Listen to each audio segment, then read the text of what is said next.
கும்பகோணத்தில் 23ஆம் தேதி நடைபெற்ற வன்னிய சங்கம் நடத்திய சமய சமூக நல்லிணக்க மாநாடு. இந்த மாநாட்டில் பல்வேறு தகவல்களை மருத்துவர் ஐயா அவர்களும் மருத்துவர் அன்புமணி ராமதாஸ் அவர்களும் மக்களுக்கான நாளைய தமிழகத்திற்கான அனைத்து சமுதாயங்களும் ஒன்றிணைவதற்கான விஷயங்களை எல்லாம் பேசினார்கள்.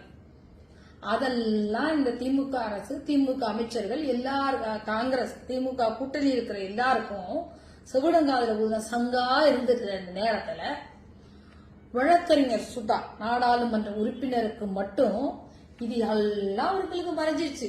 ஒரே ஒரு வார்த்தை மட்டும் அவங்க காதுல விழுந்துருச்சு. அது என்ன? யாரோ ஒருவர் எங்கிருந்தோ வந்தார் அப்படின்னு சொல்லி மருத்துவர் அன்புமணி ராமதாஸ் அவர்கள் சொல்லிவிட்டதாக இவரும் ஒருமையில் அவரை பேச துணிகிறார். ஒரே ஒரு கேள்வி, என்ன சொல்ல வந்தாருங்கிறத உங்களால அடிப்படையா சித்தாந்தமா புரிஞ்சுக்க முடியலையா? 2 லட்சம் மக்களை ஒருங்கிணைத்து கும்பகோணத்தில் கூட்டி வைத்த மா.க. ஸ்டாலின் அவர்களை புகழ்ந்து பேசுகிற போது மருத்துவர் அன்புமணி ராமதாஸ் அவர்கள் இதை சொல்லுகிறார். என்ன சொல்லுகிறார்? இவ்வளவு மக்களின் பேராதரவை பெற்றிருக்கிற இந்த மா.க. ஸ்டாலின் இன்னைக்கு நாடாளுமன்ற உறுப்பினராக வந்திருக்க வேண்டும். ஆனால் யாரோ ஒருவர் இங்கிருந்தோ வந்தவர் இன்றைக்கு நாடாளுமன்ற உறுப்பினர். மனசாட்சி தொட்டு சொல்லுங்க, காங்கிரஸ் கட்சிக்கு எங்க ஓட்டு இருக்கு? அப்படி ஒன்றே இல்லையே. திமுக கூட்டணி தயவில் நீங்கள் சீட்டு வென்று இருக்கிறீர்கள். சரி, வென்றதை விடுங்க. சீட்டு வாங்கும்போது என்ன நடந்தது? உங்க கட்சியினரையே உங்களுக்கான வாக்காளர் பட்டியல் அறிவித்த உடனேயே, வேட்பாளர் பட்டியல் அறிவித்த உடனேயே உங்க வீட்டு முன்னாடி நின்று இந்த வேட்பாளர் வேண்டாம் என்று சொன்னது நான், இந்த மக்கள் இல்ல, யாரும் இல்ல, உங்க கட்சிக்காரவங்க. அப்ப உங்க கட்சிக்காரங்களே வேளாண் தூக்கி எறிய தயாரா இருந்தத கூட்டணி தர்மத்துக்காக திமுக நிறுத்தி ஜெயிக்க வச்சிருக்குது. அவ்வளவுதான் விஷயம். நீங்க இந்த மண்ணின் மைந்தர் இல்லையே, எப்படி சொல்ல முடியும்? நீங்க இதுல எங்க ஒப்பீடு ரீதியாக போறீர்கள்? திருமிகு சௌமியா அன்புமணியோடு ஒப்பீடு ரீதியாக போகிறீர்கள். சரி, அவர்களும் சென்னையிலிருந்து தான் வந்தார்கள். எங்க தருமபுரி பாட்டாளி மக்கள் கட்சியின் கோட்டையாக எத்தனை ஆண்டு காலம் இருந்திருக்கிறது. இந்த மக்களின் ஒவ்வொருவரிடமும் தொடர்புடன் இருந்திருக்கிறது மருத்துவர் அன்புமணி ராமதாஸ் மட்டுமல்ல, பின்புலத்தில் செயல்பட்டுக் கொண்டிருக்கிறது சௌமியா அன்புமணியும் தான். சௌமியா அன்புமணி, நீங்க சொல்றீங்க 30 வருஷமா நான் ஊடகத்துல இருந்தேன், ஊடகத்தின் வழியாக எங்களை எல்லாரும் பாருங்க. எங்களுக்கு எல்லாம் தெரியாதுங்க, கேட்டு பாருங்க. ஊடகத்தின் வழியாக பேசித்தான் நீங்க வந்திருக்கிறீங்க. ஆனால் செயல்பாட்டில் மக்களோடு இருந்து கொண்டு மக்கள் தொலைக்காட்சி, பசுமை தாயகம் மூலமாக தமிழகத்தில் 2 கோடிக்கும் கூடுதலான மரங்களை நடுவதற்கான எல்லா செயல்பாடுகளையும், ஏன் ஐநா சபை வரைக்கும் சென்று பெண்ணிய பிரச்சனைகளையும் கிராமப்புறத்து பெண்ணிய பிரச்சனைகளையும் பேசக்கூடிய நபராக இருக்கிற சௌமியா அன்புமணி, நீங்க யார் எங்க வேணாலும் நின்றுட்டு போட்டுங்க, அதெல்லாம் எங்களுக்கு எல்லாம் கவலையே இல்லை. நீங்க அந்த மக்களுக்கான நல்லவரா இருக்கிறீங்களாங்கிற மட்டும்தான் கேள்வி. அந்த கேள்வி எங்க அடிபடுது? நீங்க வேட்பாளரா அறிவிக்கப்பட்ட உடனே உங்க கட்சி நிர்வாகிகளே நீங்க வேணான்னு தூக்கி எறிஞ்சு வேணான்னு தர்ணா பண்ணதுல இருந்து அடிபட்டு போச்சு. ரைட்டு.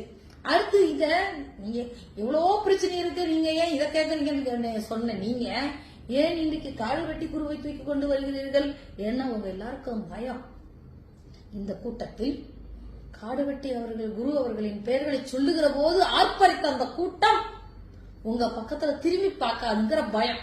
இப்ப திருப்பி மீண்டும் பதிய போட பாக்குறீங்க. காடுவெட்டி குரு அவர்களின் ஒவ்வொரு நாளும் ஒவ்வொரு அவருடைய மருத்துவத்திலும் ஒவ்வொரு பாதுகாப்பிலும் மருத்துவர் ஐயாவும் மருத்துவர் அன்புமணி ராமதாசும் எந்த அளவு நின்றார்கள் என்பது உங்க யாருக்கும் தெரியாது. அவர் இல்லாமல் போன போது உடைந்து சுக்குடூராக உடைந்திருந்த மருத்துவர் ஐயாவை தேற்ற முடியாமல் நாங்க தவித்தது எங்களுக்கு மட்டும்தான் தெரியும். திமுக போற சின்ன சின்ன எலும்புகளுக்காக 12வது முடிச்ச பையங்க அவன் அன்புமணி என்ன சொல்றாரு? எப்பா படிச்சுட்டு வா, அப்புறம் அரசியலுக்கு வாங்கலாம். அததான் சொல்றாரு. நீங்க நல்லவங்களா இருந்தா அதைத்தானே சொல்லி இருக்கணும். அவனை படிக்க வச்சிருக்கணுமா இல்லையா? அன்னைக்கு அரசியல் வாழ்க்கையினால திருப்பி அவனை கொண்டு போய் வெறும் எலும்பு துண்டை வீசி பேச விட்டுட்டு இருக்கிறேங்க. எங்களுக்கு தாங்க, நாங்க அந்த குடும்பத்தினரில் சிலரை குறை சொல்லக்கூடாது. காடுவெட்டி குரு அவரின் மாவீரன் காடுவெட்டி குரு அவரின் குடும்பத்தினர், அதனால நாங்க குறை சொல்லக்கூடாது, நாங்க மௌனம் காக்கிறோம். நீங்க அவங்கள எலும்பு துண்டை போட்டு வேலை வாங்கிட்டு இருக்கிறீங்க. இது உலகமே அறியுதுங்க. அதனாலதான் அவங்க என்ன பேசினாலும் எடுபடல. அடுத்து வேகமா சொல்லிட்டு போறீங்க. பெண்களுக்காக நீங்க என்ன செய்திருக்கிறீங்க? நீங்க என்ன இப்படி கேட்டுட்டீங்க? பெண்களை நீ என்ன மதிக்கிறாய் அப்படின்னு ஒருமையில நீங்க கேட்கிறீங்க. பாட்டாளி மக்கள் கட்சியில மட்டும்தாங்க பொருளாளராக பைலாவை திருத்தி ஒரு பெண்ணாக என்ன உள்ள கொண்டு வந்திருக்காங்க. நான் பெண்ணுங்கிறதுக்காக கொண்டு வரல, தகுதி திறமை இருக்கிற பெண்கள் இந்த பொறுப்பை ஏற்க வேண்டும் என்று மருத்துவரை அதை முடிவு பண்ணியிருக்கிறார். நீங்க என்ன எதிர்பார்க்கறீங்க? பெண்ணுங்கிறனால எல்லாத்தையும் சரி சரின்னு சொல்லிட்டு போவோம்னு எதிர்பார்க்கறீங்களா? நீங்க யாருன்னு எல்லாருக்கும் தெரியும். நீங்க என்ன மாதிரியான வாழ்க்கையில இருந்துட்டு இருக்கிறீங்கிறது எல்லாருக்கும் தெரியும். ஒரு பொதுப்பணியில வர்றவங்களுக்கு நீங்க தானங்க 4 பொண்டாட்டிய வச்சிருக்கிறவரே கணவன் மனைவி துணைவின்னு பேச சட்டசபையில பேசி சிரிச்சு அதெல்லாம் சரின்னு சொல்லிட்டு போன முன்னாள் முதலமைச்சர் தன்னுடைய இளமை காலங்கள்ல ஓடி நியூஸ் ரீடரை கூட விடாம துரத்தி திரிந்த என்னாய முதலமைச்சர் எல்லாத்துக்கும் முன்னாடி நீங்க இருந்துகிட்டு பாட்டாளி மக்கள் கட்சியை பார்த்து பெண்களுக்கு மதிப்பு தரலன்னு சொல்லுவீங்க. அண்ணா பல்கலைக்கழகத்துல பாலியல் ரீதியாக பாதிக்கப்பட்ட ஞானசேகரனை என் தம்பி என்று அப்பாவும் பேசுறாரு. நீங்க பெண்களுக்கு மதிப்பு கொடுக்கறத பத்தி பேசுறீங்க. எங்க இருந்து வருது உங்களுக்கு? எங்க இருந்துங்க வருது? நீங்க இதெல்லாம் பேசுறதுக்கான எந்த விதமான அருகதையும் எதுவுமே இல்லை. இங்க அடுத்து கூட்டணிகளை பத்தி பேசுறீங்க. பாஜகவோடு கூட்டணி, பிறகு நாடாளுமன்ற தேர்தல்ல பாஜக வேண்டான்னு சொன்னா நீங்க தமிழனை இலங்கை மண்ணில் கொன்று புதைத்த இந்த காங்கிரஸோடைய நாங்க இன்னைக்கு கூட்டணி வைக்க முடியும்? காந்தி காலத்து காங்கிரஸ் வேற, காமராஜர் காலத்து காங்கிரஸ் வேற, ஏஎஸ் பொன்னம்மாள் காலத்து காங்கிரஸ் வேற. இன்னைக்கு தமிழனை வாழ விடாமல் செய்த, இன்றைக்கும் இலங்கை எங்கள் வசம் இல்ல தமிழனுக்கானதா இல்லாமல் போவதற்கு காரணமாக இருந்த இந்த காங்கிரஸ் ஏன் ஜீரோவுக்கு போச்சு? ஏன் ஜீரோ லெவலுக்கு போச்சு காங்கிரஸ்? காமராஜர் பேரை சொன்ன, காந்தியின் பேரை சொன்ன இந்த காங்கிரஸ் எங்க போச்சு? அதுக்கு காரணம் இந்த வழி வழியாக வந்த குடும்பத்தை ஆட்சி தூக்கி அடித்தார்கள் மக்கள். இன்னைக்கு ராகுல் காந்தியோ, ராஜீவ்காந்திக்கு பிறகு ராகுல் காந்தியோ பிரியங்காவையோ யாரும் இங்க தூக்கி பிடிக்கவோ தலைவராக பாக்குறதுக்கோ இங்க தயாராக இல்லை. அந்த இடத்துல நீங்க பாஜக ஆதரிக்கிறீங்க. பாஜக இந்த தேர்தலுங்க நாடாளுமன்ற தேர்தல், பிரதமராக யார் வர வேண்டும் என்று 40 நாடாளுமன்ற உறுப்பினரை வைத்திருக்கிற திமுக கூட்டணி தமிழ்நாட்டுக்காக எதுவுமே பேசாதான். நீட் தேர்வு ரகசியத்தை செயல்படுத்த மாட்டாங்களாம். ஆனா பாமக கூட்டணியில இருந்து அதை செயல்படுத்தி முடிக்கணுமா? எப்படி இருக்கு உங்க நியாயம்? இன்னொன்னு இதையும் கொண்டு வருகிற, ஸ்டெர்லைட்டையும் கொண்டு வருகிற பாஜகவோட கூட்டணியான்னு கேள்வி கேட்கறீங்க. மீத்தேனுக்கு கையெழுத்து போட்டது யாரு? மீத்தேனுக்கு கையெழுத்து போட்டது யாரு? திமுக தானே. இது கச்சத்தீவை தாரவாத்தது யாரு? இது எல்லாம் பேசுறதுக்கு துப்பு இல்லாம இன்னைக்கு மதுரையில பெரிய போராட்டம் மக்கள் எடுத்த பிறகு நீங்க கைவிட்டு இருக்கிறீங்க. எல்லாத்துக்கும் கையெழுத்து போட்டு ஒப்புதல் கொடுத்துட்டு போறது யாரு? ஸ்டெர்லைட். நெய்வேலியில 1 லட்சம் ஏக்கரை பரந்தூர் விமான நிலையத்தை பிஜேபி எடுக்குது. சரி, அதுக்கு ஒப்புதல் கொடுக்கறது இங்க இருந்து நீங்க தானே. பாஜகவோட நாங்க கூட்டணியில இருக்கிறோம். எல்லாருக்கும் தெரிஞ்ச ஒண்ணு, ஜெகத்ரட்சனுக்கு ஈடி ரெய்டு வந்தோடனே ஏன் டெல்லிக்கு ஓடுறாரு பாஜகவை பார்க்க? நான் இது கல்ல வரவா கேள்வி இன்னைக்கெல்லாம் மாணவ பூரா பேர் கையில வச்சிருக்காங்க. கேள்விகளை கேட்பான். நீங்க அப்படியெல்லாம் தப்பிச்சு போயிட்டு முடியாது. அடுத்து சௌமியா அன்புமணிக்கு அருகதை இருக்கிறதா? ஐயாவின் வழியில் ஐயாவோட மகன்கிறதுக்காக கொள்ளைப்பத்தில் வந்தாரா மருத்துவர் அன்புமணி ராமதாஸ்? சரிங்க, உங்க உதயநிதி எது வழியா வந்தாரு? வர சொல்லுங்க. உதயநிதி அன்புமணி ராமதாஸ் அவரோட ஆனா நிக்கவே நாங்க அனுமதிக்க மாட்டோம். நின்னா ஒரு விஷயம், இந்த தமிழ்நாட்டின் ஆறுகளின் எண்ணிக்கை உங்களால் பேச முடியுமா? நீர்வளத்துறை அமைச்சர் இருக்காரு, அவரை சொல்லுங்க. எத்தனை அணைகள் இருக்கிறது? அந்த ஆறு எவ்வளவு டிஎம்சி தண்ணீரோடு ஓடுகிறது? கடலில் எவ்வளவு டிஎம்சி தண்ணீர் கடக்கிறது? எவ்வளவு டிஎம்சி தண்ணீர் இருந்தால் எங்கள் விவசாயிகளுக்கு சரியாக போகும்? எவ்வளவு டிஎம்சி தண்ணீர் இருந்தால் எங்கள் ஏரிகள் நிரம்பும்? எந்த தண்ணீரை நீங்க காவிரியோட என்ன மாதிரியான பேச்சுவார்த்தை நடத்தி வாங்கிக் கொள்ள முடியும்? நீங்க ஏகப்பட்ட விஷயம் இருக்குது. ஆனா இது எதையுமே செய்யாத கொல்லைப்புறமாக வந்த உதயநிதி துணை முதலமைச்சராகலாம். இது எதுவுமே தெரியாது. நடிக்க கூட தெரியாத ஒரு படத்தை கூட வெற்றியடை செய்ய முடியாத உதயநிதி இன்னைக்கு துணை முதலமைச்சர். எங்க போட்டிகள் நடக்குதுங்கிற தகவல் அவருக்கு தெரியல. காசியில போய் விளையாட்டுத்துறையை சார்ந்தவங்க மாட்டிக்கிட்ட பிறகு காப்பாத்த போறீங்க, அடி வாங்கின பிறகு சிறைக்கு போன பிறகு நீங்க ஓடுறீங்க. என்ன மாதிரியான காவலை வச்சிருக்கிறீங்க, என்ன மாதிரியான பாதுகாப்பை விளையாட்டு துறைக்கு கொடுக்குறீங்க? உங்களோட விளையாட்டுத்துறை என்னவா இருக்கு? யாரோ விரும்பிய கார் ரேசர் நடத்தி பணம் சம்பாதிப்பதாக இருக்கிறது. இதுக்குத்தான் உதயநிதி துணை முதலமைச்சர் ஆனாரா? கொல்லைப்புறமாக வந்ததாக நீங்க சொல்லுகிற மருத்துவர் அன்புமணி ராமதாஸ் எத்தனை இடஒதுக்கீடுகளை கொண்டு வந்து சேர்த்தார். மருத்துவ மாணவர்களுக்கு இடஒதுக்கீடை கொண்டு வந்து சேர்த்த காரணமாக இருந்தார். ஆசாக்களை நியமித்தார்.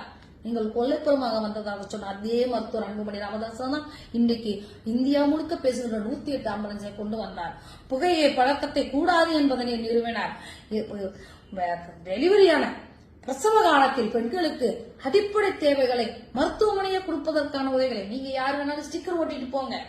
ஆனா தேசிய சுகாதார பாதுகாப்பு திட்டத்தில் அதை கொண்டு வந்தது அவர் தான். உணவு பாதுகாப்பை கொண்டு வந்தது அவர் தான்.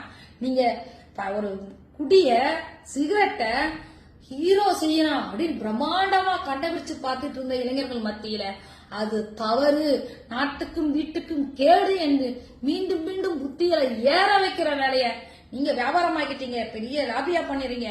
சாதாரணமா இன்னைக்கு 11 வயசு நரம்பன 10 வயசு நரம்பன மாணவன் எல்லாம் கொண்டு போய் எல்லாத்தையும் கூலி குறைக்க கொண்டு போய் சேர்த்துட்டீங்க.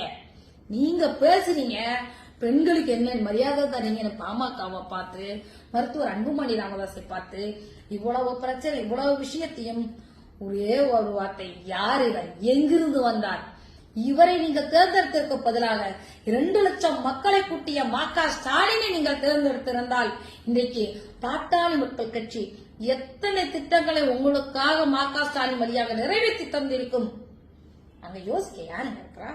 விவசாயிகளுக்கு நிவாரணம் கூட பெற்றுத்தர முடியாத சூழலில் நீங்கள் உட்கார்ந்து கொண்டு வெள்ளம் வருது, விவசாயிகளுக்கான நிவாரணம் கூட பெற்றுத்தர முடியாத சூழலில் உட்கார்ந்து கொண்டு அங்க முழுக்க முழுக்க கள்ளச்சாராய சாவுகளை சந்தித்துக் கொண்டு எல்லா விஷயத்திலும் மீனவர்கள், நீங்க மயிலாடுதுறை மீனவர்களை பூரா இலங்கை தூக்கிட்டு போறான், ஒருத்தரையும் நீங்க மீட்டுட்டு வந்து தரல. அவன் ஒரு நாளை சிறையில 2 நாள் கணக்கு வைக்கிறதுனால நீங்க அங்க கொண்டு வந்து சேர்க்கிறீங்க. அவனால விரைவாக அவன் விடுவிக்கிறான், நீங்க அதை நாங்கூட்டு வந்து கொண்டு வந்து சேர்க்கிறீங்க. இந்தி வரைக்கும் இலங்கை அரசின் சட்டம் இந்திய மீனவனுக்கு எதிராக இருப்பதுங்கிறத சுட்டி காண்பித்து அதை மாற்றுவதற்கு துல்லியும் யோசனை கூட இல்லாத உங்களை வைத்துக் கொண்டு நீங்கள் பேசுகிறீர்கள். மருத்துவர் அன்புமணி ராமதாஸ் அவர்கள் கொல்லைப்புறத்தில் வந்தார் என்று உங்கள் உதயநிதி பக்கம் கொஞ்சம் திரும்பி பாருங்கள். காங்கிரஸ் என்னவாக இருக்கிறது, போபாஸ் ஊழலிலிருந்து காணாமல் போன அத்தனை தலைவர்களையும் தேடி எடுக்க பாருங்கள். குடும்ப வழி வழியாக வந்து மக்களை தின்றுதிருக்கிற வேலையை பாமக செய்யவில்லை. மருத்துவர் ஐயாவின் குடும்பம் அந்த அரசியல் ஐயா விரும்புகிற அரசியல் செயல்படுவதற்கு பின்னாடி இருந்து வேலை செய்வதற்கும் தயாராக இருக்கிறது. தேவை வருகிற போது முன்வந்து வேலை செய்வதற்கும் தயாராக இருக்கிறது என்பதற்கு உதாரணம் தான் திருமிகு சௌமியா அன்புமணி அவர்களே வழிய கொல்லைப்புறமாக வருவது அல்ல. திருமிகு சுதா அவர்களே, உங்களை போல் மரியாதை குறைவாக ஏன் அப்படின்னு நாங்கள் கேட்கறதுக்கு தயாரா இல்லை. ஏன்னா நாங்கள் மருத்துவர் ஐயாவின் வளர்ப்புகள் போராட குணத்தோடும் கௌரவத்தோடும் மரியாதையோடும் எதிராளியை நடத்துகின்ற கண்ணியத்தை மருத்துவரை அவர்கள் தந்திருக்கிறார்.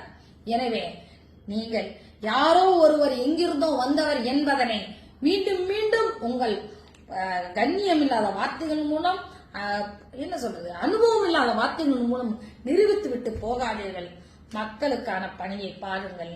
மக்கள் சொல்லட்டும் நீங்கள் இந்த மண்ணின் மைந்தர் என்று. உங்க கட்சிக்காரங்களே வேணான்னு சொல்லதை தாண்டி மக்கள் சொல்லட்டும். வாக்களித்து வெற்றி பெற்றது, வாக்கு பெற்று வெற்றி பெற்றது என்பது திமுக கூட்டணியின் தயவில் பணத்தின் உதவியில் வெற்றி அடைந்திருக்கிறீர்கள் என்பதை உங்கள் மனசாட்சி சொல்லும் என்று இந்த தருணத்தில் கேட்டுக்கொள்கின்றேன். நீங்கள் மரியாதை உரிமையில் பேசியதற்கு, மருத்துவர் அன்புமணி ராமதாஸ் அவர்கள் பேசுவதற்கு பாட்டாளி மக்கள் கட்சியின் வன்மையான கண்டனத்தை இந்த தருணத்தில் பதிவு செய்கிறேன். அதற்கான பதிலடியில் நீங்கள் மக்கள் உங்களுக்கு தருவார்கள். உங்கள் எல்லா கேள்விகளுக்கும் இதில் பதில் இருக்கிறது. கொல்லைப்புறத்தில் வழியாக வந்து எதுவுமே தெரியாம துணை